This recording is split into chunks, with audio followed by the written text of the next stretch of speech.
नमस्कार दोस्तों, मैं अनिल विश्वकर्मा कॉन्सेप्ट टिकट पर आपका स्वागत करता हूं। आज हम डिस्कस करने वाले हैं स्टैटिक जीके के एक बहुत ही ज्यादा इंपॉर्टेंट टॉपिक महारत्न, नवरत्न और मिनी रत्न कंपनीज के बारे में। और ये हमेशा ही कुछ ना कुछ क्वेश्चन इसके हर एग्जाम में आपको देखने को मिल ही जाते हैं। और महारत्न, नवरत्न और मिनी रत्न का जो स्टेटस है वो कैसे मिलता है और इससे बेनिफिट क्या होते हैं, ये सब हम आज इस वीडियो में डिटेल में डिस्कस करेंगे। So let's start the video. Centre public sector enterprises CPSE को आपने ये बहुत जगह इस टर्म को सुना ही होगा। और इसको कौन कंट्रोल करता है? हैवी इंडस्ट्रीज और पब्लिक एंटरप्राइजेस के मंत्रालय द्वारा इसको प्रशासित हेड किया जाता है। जो कि सेंटर पब्लिक सेक्टर एंटरप्राइजेस होती है, वे कंपनियां होती है जिसमें गवर्नमेंट मतलब सेंट्रल गवर्नमेंट की या फिर उस पर्टिकुलर कंपनी की जो कि गवर्नमेंट है उसमें 51% हिस्सेदारी डायरेक्टली गवर्नमेंट या फिर उस सीपीएसई की होनी चाहिए। और डिपार्टमेंट ऑफ पब्लिक एंटरप्राइजेस सभी सेंट्रल पब्लिक सेक्टर एंटरप्राइजेस के लिए नोडल विभाग होता है, जो कि डीपीई और सीपीएसई के संबंध में पॉलिसीज तैयार करते हैं कि इनको कैसे रन किया जाएगा प्रॉपरली। भारत सरकार सेंट्रल पब्लिक सेक्टर एंटरप्राइजेस को 3 कैटेगरीज में डिवाइड करता है। कितने कैटेगरीज में? 3 कैटेगरीज में। जो कि सबसे पहले इनको टाइटल कब मिला था? अप्रॉक्स आई थिंक 2009 में, 2009 में इनको ये टाइटल दिए गए थे। और ये महारत्न, नवरत्न और मिनी रत्न 3 टाइटल यहां पर दिए जाते हैं। महारत्न जो कि अभी रिसेंटली 10 कंपनियां हैं, नवरत्न में 14 है और मिनी रत्न में 74 कंपनीज है टोटल। मिनी रत्न 1 और 2, तो इसमें 74 कंपनीज है। और इसका हम क्लासिफिकेशन कैसे करते हैं, वर्गीकरण कैसे करते हैं, आखिर किस बेसिस पर इनको डिसाइड किया जाता है कौन सी महारत्न होगी, मिनी रत्न और नवरत्न होगी, उनके टर्नओवर और उनका नेटवर्थ क्या है कंपनी का, और उस कंपनी का पर्टिकुलर कंपनी का नेट प्रॉफिट कितना हो रहा है।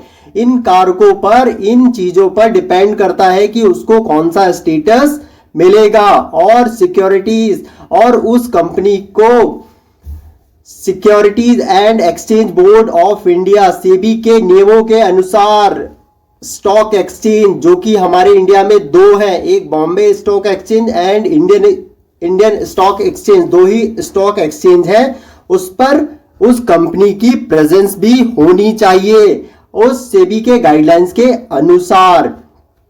तो इसमें स्पेशल स्टेटस का मतलब क्या मिलने वाला है, उससे क्या होता है इन कंपनीज को? तो इन सीपीएसई को ग्लोबल मार्केट में कॉम्पिटिट करने के लिए पावर मिलती है, पावर ऑफ अटॉर्नी मिलती है, जिससे ये अपने कुछ निर्णय खुद ही ले सकते हैं बिना गवर्नमेंट के पूछे। और ग्लोबल जाइंट बनने के उनके अभियान में उनका समर्थन भी किया जा सकता है, जिससे अगर कुछ डिसीजन पर्टिकुलरली खुद ही वो कंपनी, उस कंपनी के बोर्ड ऑफ डायरेक्टर्स अगर ले सकते हैं तो फिर उस कंपनी के लिए बहुत बड़ी बात हो जाती है, वो मार्केट में बहुत अच्छी तरीके से कॉम्पिटिट भी कर पाती है। स्टेटस कंपनी को सरकार की प्रायर परमिशन के बिना एक सर्टेन लिमिट तक इन्वेस्टमेंट करने की भी क्षमता होती है। मतलब वो कुछ पैसे तक का इन्वेस्टमेंट भी विदाउट गवर्नमेंट से पूछे वो करवा सकती है, कर सकती है। और हमारे यहाँ महारत्न कंपनियां कितनी है? टोटल 10 कंपनियां हैं महारत्न। और इनमें कौन कौन सी कंपनियां आती हैं? भारत हैवी इलेक्ट्रिकल्स लिमिटेड भेल, coal India limited, gas authority of India limited, Indian oil corporation limited and national thermal power corporation limited NTPC, oil and natural gas corporation limited ONGC, steel authority of India limited SAIL, Bharat petroleum corporation limited BPCL, Hindustan petroleum corporation limited HPCL और power grid corporation of India limited. जिनमें से recently जो add हुई है उनमें से है Hindustan petroleum and power grid, जो कि 2019 में ही महारत्न बनी है। और महारत्न जो वो दोनों कंपनियां बनी हैं उन्होंने ये क्राइटेरिया को पूरा किया है, क्योंकि वो पहले पावर ग्रिड और हिंदुस्तान पेट्रोलियम पहले नवरत्न थी। तो सबसे पहला क्राइटेरिया तो यही है महारत्न बनने के लिए कि आपको सबसे पहले नवरत्न कंपनी होना पड़ेगा और आपको इंडियन स्टॉक एक्सचेंज या फिर बॉम्बे स्टॉक एक्सचेंज में रजिस्टर्ड होना होगा सेबी के नियमों के अनुसार। एक मिनिमम निर्धारित पब्लिक शेयर होल्डिंग होनी चाहिए, मतलब उसमें कुछ पब्लिक का भी पैसा लगा होना चाहिए। और पिछले 3 वर्षों के दौरान उस कंपनी का जो है एनुअल एवरेज टर्नओवर होगा वो 20,000 करोड़ से अधिक होना चाहिए। और पिछले 3 वर्षों के दौरान जो कंपनी का एनुअल एवरेज नेटवर्थ वो भी 10,000 करोड़ से अधिक होनी चाहिए। और पिछले 3 वर्षों के दौरान उसको 2500 करोड़ से अधिक का एनुअल नेट प्रॉफिट होना चाहिए। इतना प्रॉफिट कैसे? सारे एम्प्लॉइज को उनकी पेमेंट देने के बाद, मतलब सारे इन्वेस्टमेंट करने के बाद ये प्रॉफिट में होना चाहिए 2500 करोड़ और उस कंपनी का ग्लोबली वर्ल्ड वाइड प्रेजेंस भी हो। और जो कंपनियां ये क्राइटेरिया पूरा करती है वो क्या बन सकती है? महारत्न। तो एक बार रिवाइज कर लेते हैं। सबसे पहले उस कंपनी को महारत्न बनने के लिए नवरत्न होना पड़ता है और उसको इंडियन स्टॉक एक्सचेंज में रजिस्टर्ड होना पड़ता है और उसका जो पिछले 3 वर्षों के दौरान 20,000 करोड़ से अधिक का एनुअल टर्नओवर होना और नेटवर्थ कितनी होना? 10,000 करोड़ और 3 वर्षों का प्रॉफिट कितना होना? 2500 करोड़ से अधिक और ग्लोबली प्रेजेंस हो कंपनी के, तब कोई भी कंपनी महारत्न बन सकती है। और महारत्न अगर कोई भी कंपनी बन गई तो उसको बेनिफिट क्या होने वाला है? तो महारत्न का दर्जा किसी कंपनी को दूसरी जो कंपनीज है नवरत्न और मिनी रत्न की तुलना में अधिक पावर ऑफ अटॉर्नी देता है और बहुत सारी अथॉरिटीज देता है, जो कि बहुत सारे निर्णय अब वो खुद ही अपने ले लेंगे। वे कंपनी जो महारत्न होती है वो अपने नेटवर्थ का, जैसे उनका 1000 करोड़ का नेटवर्थ है तो उनमें से वो 15% तक की सीमा का इंडिया और अब्रॉड में विलय कर सकते हैं। मतलब 15% उनका, जैसे 100 करोड़ की, मतलब इनका नेटवर्थ 100 करोड़ है और ये 15 करोड़ तक किसी भी कंपनीज को अधिग्रहण कर सकते हैं। अगर उस कंपनीज की वैल्यू 15 करोड़ है तो उसको ये खरीद सकते हैं, उसका अपने में मिला सकते हैं बिना गवर्नमेंट से पूछे। और जो महारत्न कंपनी होती है वो सीपीएसई के 1000 करोड़ रुपए से लेकर 5000 करोड़ रुपए तक का इन्वेस्ट कहीं भी कर सकती है। 1000 से 5000 करोड़ तक का इन्वेस्ट जो महारत्न कंपनी होती है वो कहीं पर भी कर सकती है विदाउट गवर्नमेंट से पूछे। और महारत्न जो कंपनी होती है सेंट्रल पब्लिक सेक्टर एंटरप्राइजेस के बोर्ड फाइनेंशियल ज्वाइंट वेंचर भी कर सकते हैं, किसी और कंपनी के साथ मिलकर एक नई कंपनी भी शुरू कर सकते हैं। इससे भी करने के लिए किसी से पूछने की उनको जरूरत नहीं है। और उनके बोर्ड पर्सनल्स और ह्यूमन रिसोर्सेज मैनेजमेंट और ट्रेनिंग भी ऑर्गेनाइज करवा सकते हैं और नई नई स्कीम्स भी ला सकते हैं, उसको स्ट्रक्चर कर सकते हैं और इम्प्लीमेंट भी कर सकते हैं। जैसे जो ये कंपनीज होती है महारत्न, इनमें बहुत सारे लोग काम करते हैं तो उनको मैनेज करने के लिए ये और उनको अधिक सक्षम बनाने के लिए ये ट्रेनिंग प्रोग्राम भी अपने से ही ऑर्गेनाइज कर सकते हैं और उनके लिए कुछ स्कीम भी ला सकते हैं और उसको स्ट्रक्चर करके इंप्लीमेंट भी आसानी से ये कर सकते हैं बिना गवर्नमेंट से पूछे। वे टेक्नोलॉजी ज्वाइंट वेंचर या दूसरों के बीच या फिर अन्य स्ट्रेटेजिक अलायंस में भी प्रवेश कर सकते हैं। वो जैसे मैंने बताया वो किसी और कंपनी के साथ मिलकर ज्वाइंट वेंचर तो बना ही सकते हैं, एक तीसरी कंपनी बना सकते हैं जो कि इनके बीच में इनके अंदर ही काम करेगी और भी बहुत सारी चीजें ये कर सकते हैं। तो ये थे महारत्न कंपनियां। अब जानते हैं नवरत्न कंपनियां कितनी है। तो नवरत्न कंपनियां जो है हमारी 14 है, मगर जब ये बनी थी तो ये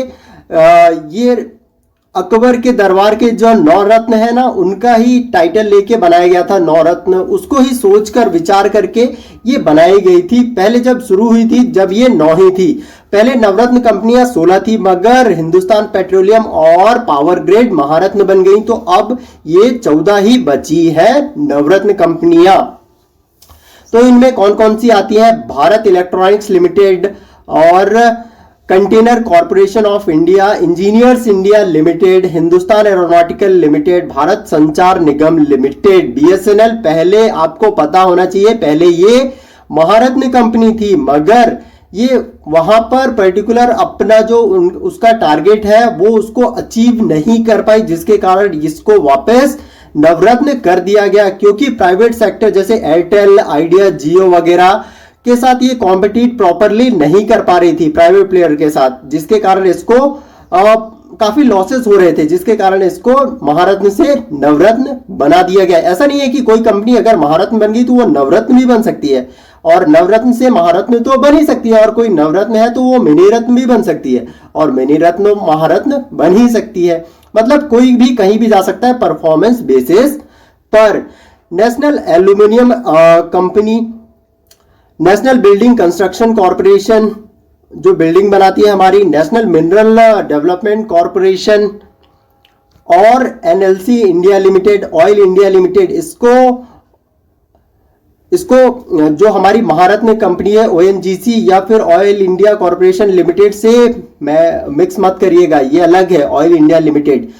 पावर फाइनेंस कॉर्पोरेशन और Rashtriya Ispat Nigam limited, rural electrification corporation, shipping corporation of India limited. तो ये सारी हमारी 14 नवरत्न कंपनियां हैं। और नवरत्न बनने के लिए अगर कोई मिनी रत्न है तो उसके लिए क्या क्राइटेरिया होगा, तो आइए जानते हैं।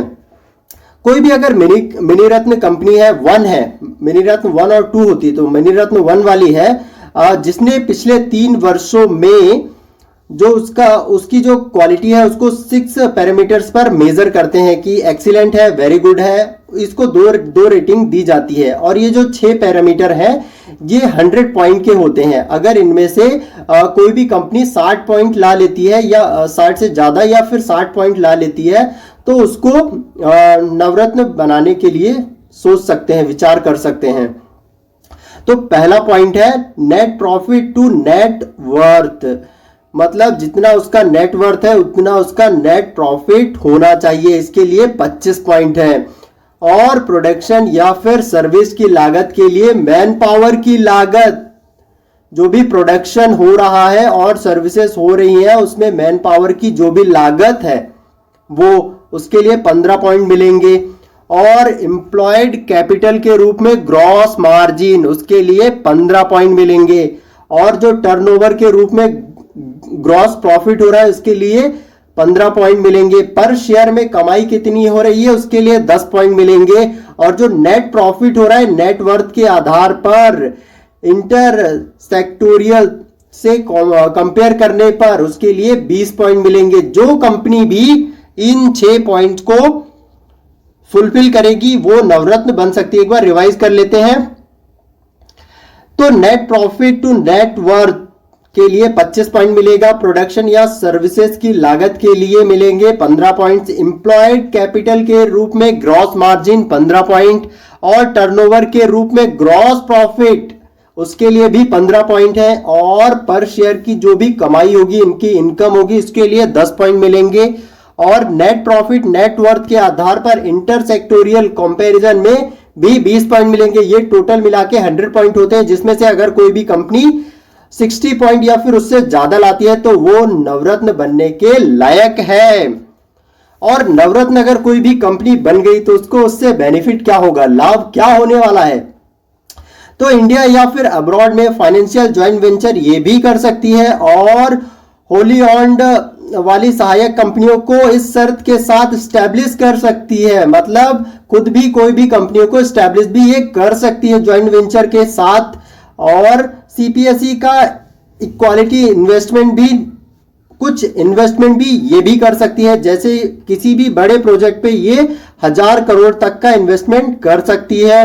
और एक प्रोजेक्ट में कंपनी के जो कंपनी है उसका नेटवर्थ का ये 15% तक इन्वेस्ट कर सकती है किसी भी बड़े प्रोजेक्ट में।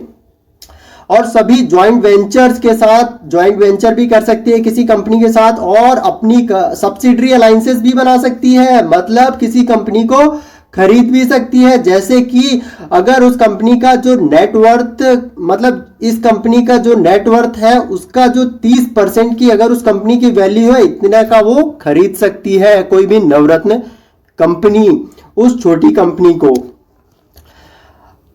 तो ये थे नवरत्न के क्राइटेरिया बनने के। अब जानते हैं मिनी रत्न के। मिनी रत्न कंपनियां कोई भी कैसे बन सकती है। तो मिनी रत्न में 2 कंपनियां हैं, उसके लिए क्राइटेरिया 1 है और क्राइटेरिया 2 है। कैटेगरी 1 और कैटेगरी 2 है। तो इसमें कैटेगरी 1 में क्या होगा, लास्ट 3 ईयर से लगातार प्रॉफिट होना चाहिए उस कंपनी को, और 3 में से 1 साल में उसको 30 करोड़ का प्रॉफिट लाभ होना चाहिए, उसके नेट प्रॉफिट भी अर्न किया हो, और नेट प्रॉफिट भी अर्न किया हो। और कैटेगरी 2 में लास्ट 3 ईयर से कंटिन्यूअसली प्रॉफिट तो होना ही चाहिए, और उसका नेट वर्थ भी पॉजिटिव होना चाहिए। दोनों में सिमिलरिटी है, मगर जो कैटेगरी 1 है उसमें 3 साल में से 1 साल का 30 करोड़ या फिर उससे अधिक का नेट प्रॉफिट होना चाहिए। ओके। और मिनी रत्न कंपनी कोई भी अगर बन जाती है तो उससे उसको लाभ क्या होगा, उससे उसको बेनिफिट क्या होगा।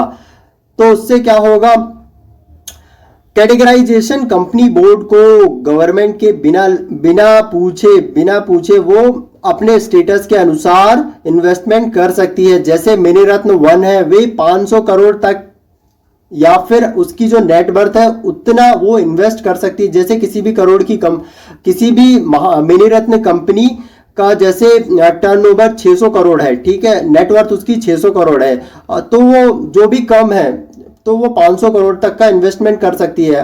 और अगर इससे ज्यादा बोलते तो वो ज्यादा भी कर सकती है, मगर यहाँ पर 500 का क्राइटेरिया है तो वो सिर्फ 500 तक का ही इन्वेस्टमेंट कर सकती है, क्योंकि उसका 600 करोड़ है। अगर 400 होता तो 400 ही करती, 500 नहीं करती। और जो मिनी रत्न 2 है, वे कंपनियां अपनी नेटवर्थ का 50% या फिर 300 करोड़ जो भी कम है वो इन्वेस्ट कर सकती है। अगर कोई भी मिनी रत्न 2 कंपनी जैसे उसका नेटवर्थ 500 करोड़ है तो वो अपने उसका नेटवर्थ का 50% या फिर 250 करोड़ या फिर 300 करोड़ तक का इन्वेस्टमेंट कर सकती है। मतलब यहाँ पर अगर नेटवर्थ उसकी 600 होती तब वो 300 करता, मगर यहाँ पर वो 250 करोड़ तक का ही इन्वेस्टमेंट कर सकता है। एक बार रिवाइज कर लेते हैं। तो मिनी रत्न 1 500 करोड़ तक का इन्वेस्टमेंट कर सकती है, या फिर अपने नेटवर्थ के बराबर जो भी कम है वो कर सकती है। और मिनी रत्न 2 में क्या कर सकती है, मिनी रत्न 2 में वो 300 करोड़ तक का इन्वेस्टमेंट कर सकती है, या फिर जितनी उसकी नेटवर्थ है कंपनी की उसका 50% तक ही इन्वेस्टमेंट कर सकते हैं। तो ये थे मिनी रत्न कंपनियां बनने के लाभ, बेनिफिट क्या है। अब जान लेते हैं मिनी रत्न कंपनियां कितनी है और कौन कौन सी है। मिनी रत्न कंपनियां वैसे बहुत सारी हैं, 74 है, आपको सब याद नहीं रखना है, बस आपको पता होना चाहिए कितनी है। मगर कौन कौन सी है, आइए कुछ का नाम देख लेते हैं मिनी रत्न 1 और 2 में। जैसे airport authority of India, Antrix corporation, Balmer Lawrie है, Bharat coking coal India limited है, भारत डायनेमिक्स है, भारत अर्थ मूवर्स लिमिटेड है, भारत संचार निगम लिमिटेड है, और ब्रिज रूफ कंपनी लिमिटेड है, और भी बहुत सारी कंपनीज है। ये आप उनकी लिस्ट देख सकते हैं। आप इसको पॉज करके आराम से पढ़ सकते हैं फ्री टाइम में। वैसे इनका नाम याद रखने की जरूरत नहीं है, फिर भी आप इनको पढ़ सकते हैं एज अ नॉलेज के लिए। आप इसको एक बार रीड कर लीजिएगा। इसमें आप देख लीजिए, इसमें आप रेलटेल भी आपको मिल जाएगी, जो कि हमको रेलवे स्टेशन में वाईफाई प्रोवाइड करती है। वो भी एक मिनी रत्न कंपनी है, मिनी रत्न 1 है। और रिट्स मिल जाएगी आपको, security printing and minting corporation भी मिल जाएगा यहाँ पे, telecommunication consultant India limited भी मिल जाएगी, ओएनजीसी मिल जाएगी। ये अपनी महारत्न ओएनजीसी नहीं है, ये ओएनजीसी विदेश लिमिटेड है। पवन हंस मिल जाएगी जो कि हेलीकॉप्टर बनाती है। तो इस तरीके से बहुत सारी कंपनियां आपको मिल जाएंगी, और वेस्टर्न कोलफील्ड भी इसी में आती है। और मिनी रत्न 2 में कुल 12 कंपनियां आती हैं, जो कि राजस्थान इलेक्ट्रॉनिक्स इंस्ट्रूमेंट लिमिटेड है, नेशनल फिल्म डेवलपमेंट है, और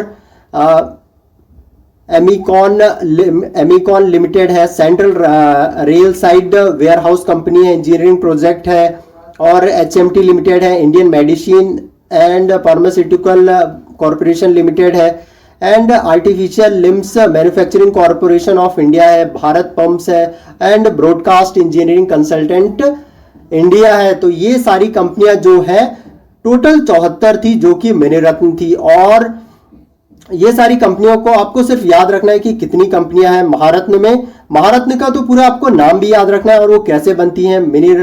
नवरत्न का भी, मिनीरत्न के सिर्फ आपको नंबर्स याद रखने हैं कि आखिर होती कितनी है।